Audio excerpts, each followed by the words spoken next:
At just 13 years old, Sean Swarner heard three words no kid should ever hear. You have cancer.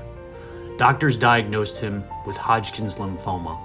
Instead of worrying about school, sports, or what he wanted to be when he grew up, Sean was fighting just to have a future. He endured months of treatment, and somehow he beat it. Sean thought the nightmare was over. However, it wasn't. 2 years later, at only 15, doctors discovered another tumor. And this wasn't the cancer coming back. It was an entirely different cancer.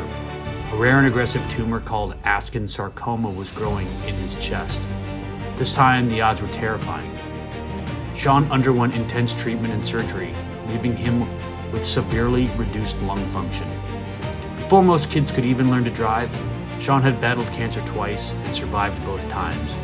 But here's where the story becomes almost unbelievable.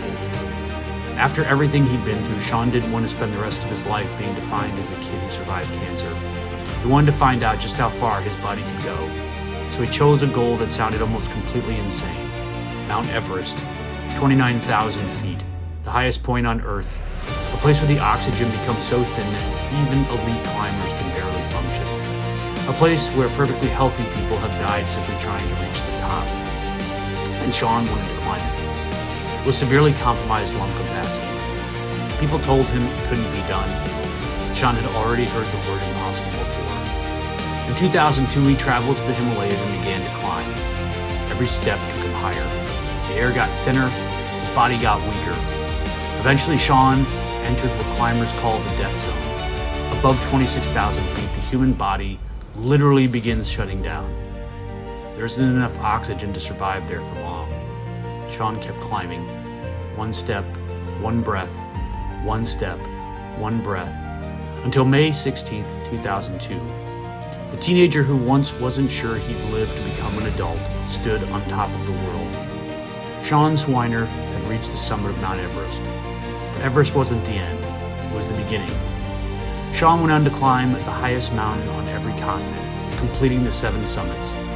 Then he reached the North Pole, then the South Pole.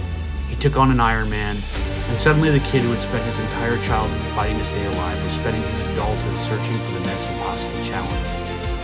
Cancer took years of Sean's childhood. It damaged his body. It gave him every excuse imaginable to live cautiously, but it never took the one thing Sean refused to surrender.